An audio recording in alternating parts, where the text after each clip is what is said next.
마태복음 12장. 마태복음 12장 43절로 45절 말씀 보겠습니다.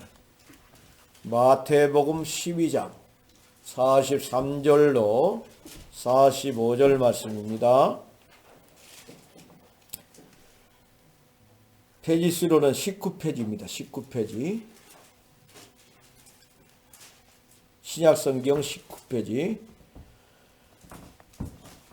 더러운 귀신이 사람에게서 나갔을 때에 물 없는 곳으로 다니며 쉬기를 구하되 쉴 곳을 얻지 못하고 그 더러운 귀신이 구천을 떠돌고 있다 이 말입니다.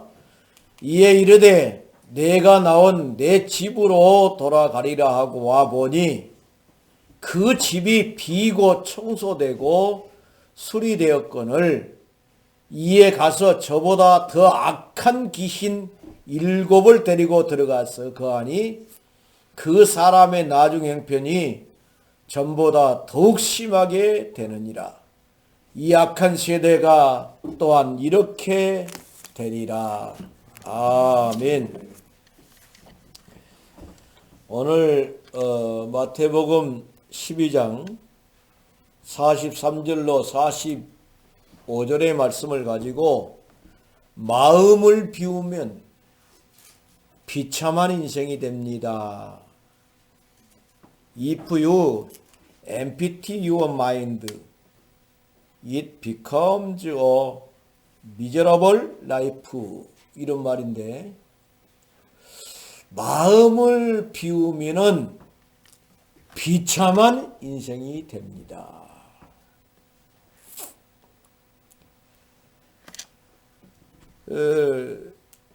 마음을 천주교도 마음을 비워라.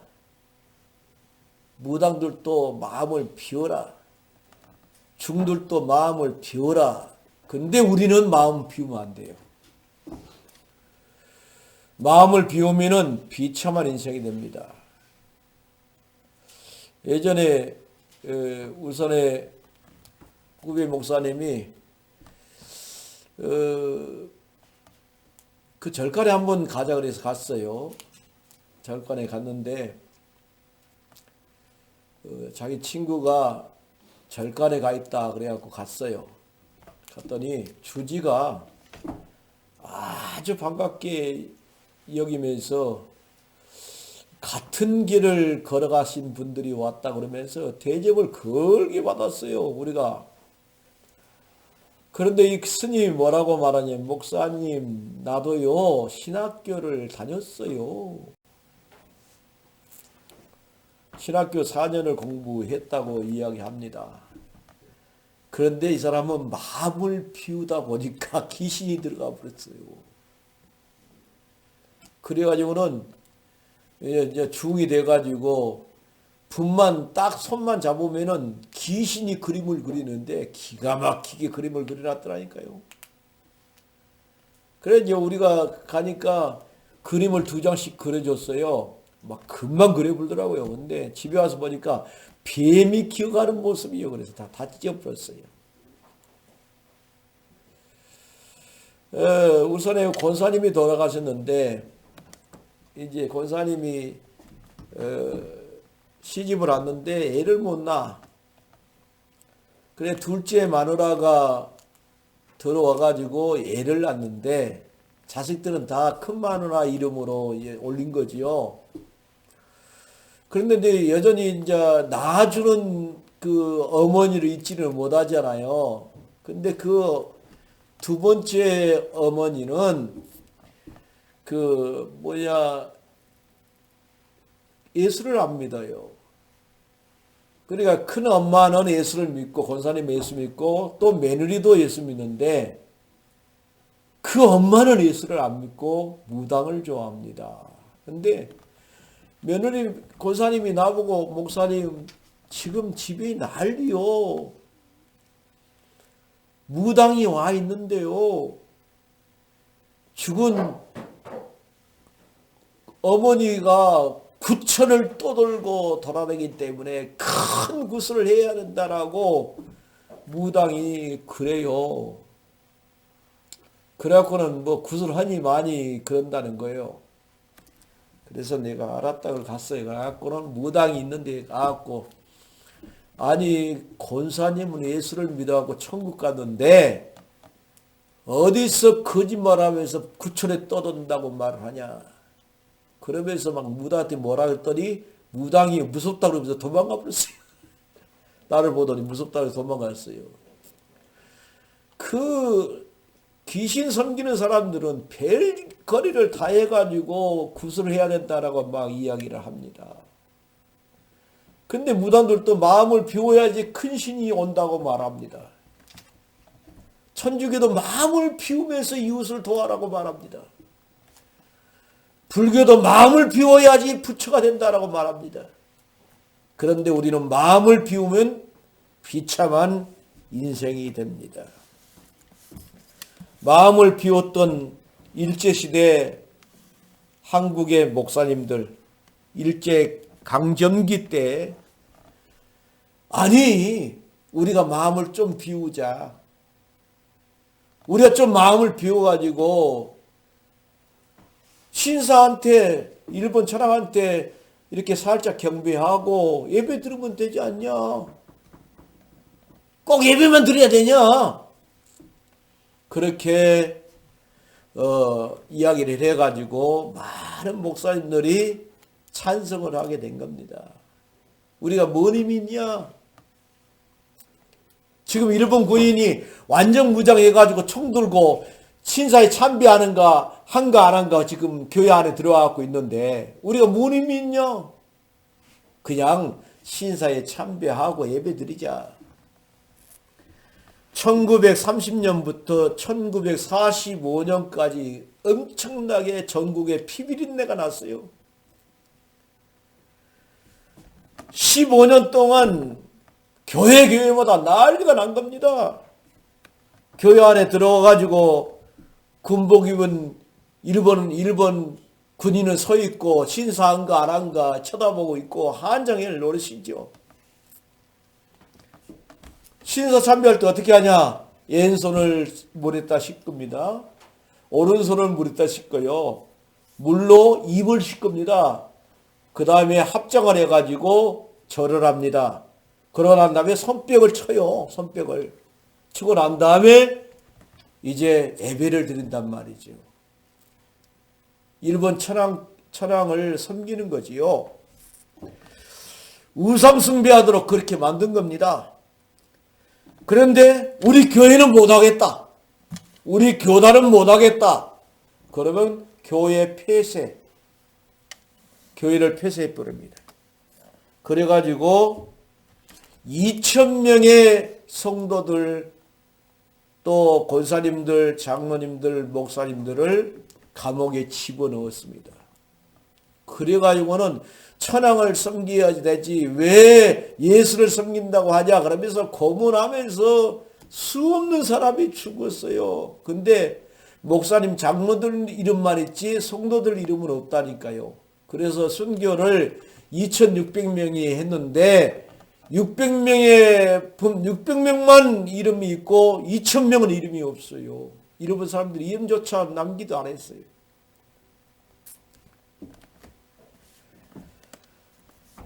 순수한 믿음을 가진 사람들은 왜 우리가 천황한테 경배하고 하나님을 경배하냐?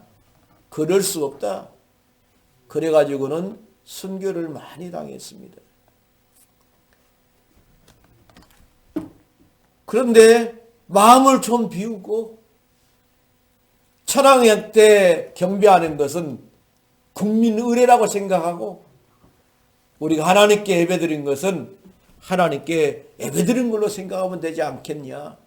이런 사람들은 신사참배를 했던 겁니다. 그래서 장로교단에서 결의해가지고 우리 장로교회는 신사참배를 하는 걸로 하자라고 하니까 반박하는 목사님들, 주기철 목사님, 손영호 목사님, 최봉석 목사님 이런 목사님들이 안 된다. 이기품 목사님 그런 분들이 안 된다. 어떻게 우상숭배를 먼저 하고 난 다음에 하나님께 예배드리냐.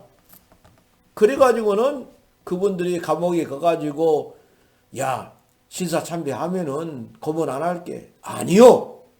끝까지 예수님 의지하고 나는 절대로 우상숭배하지 않겠다. 그래가지고 순교를 당한 거 아닙니까? 따져보니까 일제 강점기 때에 36년 동안 가장 많이 사람들이 죽었어요. 그런데 천주교인들은 별로 안 죽었네. 왜 그러냐? 교황이 지시를 했어요. 일본이 원한 대로 천황을 섬겨라. 일본이 원한 대로 천황을 섬기고 난 다음에 미사를 드리라. 교황이 지시를 내려왔어요.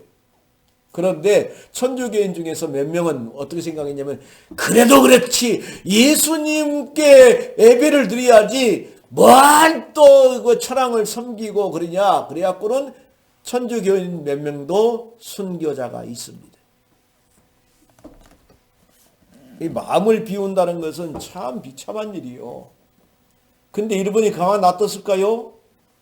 신사참배하는 목사님들을 가만 놔뒀을까요? 그러지 않습니다. 우리가 대동아 전쟁을 했는데 전 저 아시아 지역을 다 먹어야 되겠는데 무기를 만들어야 된다.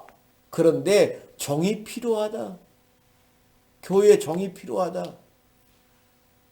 교회에 헌금도 돈도 필요하다. 그런데 목사님들은 뭐 어떻게 합니까? 우리가 마음을 비우고 우리가 식민지니까 일본 나라가 잘 돼야 되지 않겠냐. 그래갖고 교회 종을 뜯어갖고 일본에 바치고 헌금해갖고 일본에 바치고 그런 비참한 일이 벌어지게 됐습니다. 이게 마음을 비우면 안 돼요. 마음을 비우면 비참한 인생이 됩니다. 우리는 마음속에 예수님을 채워야 될 줄 믿습니다. 그래서 이제 그렇게 하다 보니까 문제가 뭐냐면은 계속해서 일본 사람들이 말을 들으면서 살아올 수밖에 없어요. 그 중에 한 사람이 유명한 사람이 있지요. 신사참배를 한 사람 중에 유명한 사람이 영락교회 한경직 목사님입니다. 이분은 신사참배한 것에 대해서 늘 얘기를 합니다. 하나님, 내가 우상숭배하면서 하나님께 예배드렸습니다. 그런데 우리나라의 기독교 역사에 아주 큰 공헌을 했던 사람이기 때문에 이제 세계 기독교 협의회에서 템플턴 상을 한경직 목사님을 노벨 평화상 같은 거죠. 그걸 줬어요. 그런데 그 목사님 뭐라고 나는 이것을 받을 자격이 없습니다. 그러고 울었어요. 다른 사람들은 신사참배를 하지 않겠다고 하면서 거부를 하면서 옥에 갇혀서 고문당하고 순교당할 때에 나는 신사참배를 한 목사입니다. 그러면서 울었어요. 나는 이 상을 받을 자격이 없습니다. 그렇게 우니까 나도 신사참배했습니다. 나도 신사참배했습니다. 그러면서 회개 운동이 일어나는 역사가 일어났어요. 그런데 아직까지도 회개를 안 한 사람들도 있어요. 마음을 비운다. 마음을 비우면 오늘 본문에 보니까 더 큰 귀신이 들어온다라고 말했어요. 마음을 비우면 귀신이 장악을 해버려요. 나를 회복할 수가 없어요. 나를 회복할 수가 없습니다. 내가 회복되어야만이 다른 사람을 도울 수 있는데 나를 회복할 수가 없는 겁니다. 영접하는 자, 곧 그 이름을 믿는 자들에게는 하나님의 자녀가 된다고 그랬는데 마음을 비워버리면 어떻게 됩니까? 문제가 된다니까요. 예수님으로 채워야 될 건데 마음을 비워버려 귀신이 역사할 수밖에 없지요. 문을 열면은 너와 더불어서 먹고 마시리라. 요한계시록 3장. 갈라디아 2장 1절에는 십자가에서 이미 내가 죽어버리고 내가 산 것은 내 안에 그리스도께서 사신 것이다. 그렇게 말했습니다. 예수님이 내 안에서 살아야 되는데 예수님이 없어. 그러니까 귀신이 역사할 수밖에 없지요. 전도하러 갔는데 무당이 그러더라니까. 나 전도사 했어요. 그러더라고. 참말로. 신학교 나와서 전도사 했는데 너무 허리가 아파갖고 산에 가서 기도하다가 할배신을 받았다네. 한장해 버린. 예수님을 영접하지 않고 마음을 비워버리니까 귀신이 들어가 버린 겁니다. 여러분들 속에는 예수님이 계신 줄 믿으시기를 바랍니다. 예수님이 계신 사람은 절대로 귀신이 들어갈 수가 없어요. 그래서 우리는 그 예수님이 일할 수 있도록 하나님 성령의 충만함을 허락해 주옵소서. 늘 기도해야 됩니다. 내가 일을 하면 안 되겠습니다. 내 안에 예수님이 일을 해 주세요. 빌립보서 1장 6절에 보니까 착한 일을 하신 이가 내 안에 예수 그리스도시다. 그렇게 말했고, 빌립보서 2장 13절에는 우리의 소원을 두고 우리 속에서 일하신 분이 예수 그리스도시다. 그렇게 말했습니다. 고린도전서 3장 16절에는 우리 몸이 성전이다. 아멘. 뭐라 말해? 생명의 성령의 법이 로마서 8장 1절에 죄와 사망의 법에서 너를 해방하였음이니라.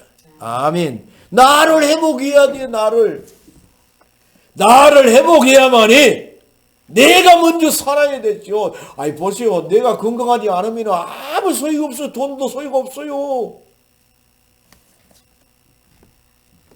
내가 지난번에 허리가 아파가지고 병원에 갔더니 뭐라고 말해? 의사가 하는 말이 지금 운전하고 집에 갈 때가 아니라 입원해야 됩니다. 그러면서 휠체어 타고 다니시오. 3일 동안 휠체어 타고 다니는데요. 걸어다니는 사람이 얼마나 부러운지 모르겠더라니까요. 참말로. 그러니까 여러분들이 걸어다니는 것만 해도 감사할 수 있기를 바랍니다. 와, 진짜 힘들더만요. 일어서면 아프고 걸어다니는 사람이 그렇게 부럽더라니까요. 나를 회복해야 됩니다. 영적인 자존심을 가질 수 있기를 바랍니다. 두 번째로 교회가 회복돼야 됩니다. 교회는 안식일 중심이 아닙니다. 평일 중심입니다. 교권 중심이 아닙니다. 말씀 중심입니다. 의식 중심이 아니라 영적 중심입니다. 생명운동이 일어나야 되는 겁니다. 나를 통해서 하나님이 생명운동이 일어나는 것이 교회가 회복되는 겁니다. 우리가 선교한다? 나의 헌신입니다. 탄자니아 선교사님을 위해서, 케냐의 선교사님을 위해서, 국내의 세불의 목사님을 향해서 우리가 선교한다? 나의 헌신입니다. 이것은 하나님께 투자하는 것이고 하나님께 저축하는 것입니다. 그래서 선교는 너무너무 중요한 거죠. 세 번째로 하나님의 것이 회복돼야 돼요. 하나님의 것이 회복돼야 되는데 그건 뭡니까? 하나님의 것은 영혼 구원입니다. 천하보다 귀한 영혼, 한 영혼이 구원받는 것을 하나님이 너무 기뻐해가지고 사도행전 13장 48절에 보니까 영생 주기로 작정된 자는 복음을 전할 때마다 다 믿었더라 그랬어요. 우리가 복음 전하지 않아가지고 예수 안 믿는 사람 많을 수도 있어요.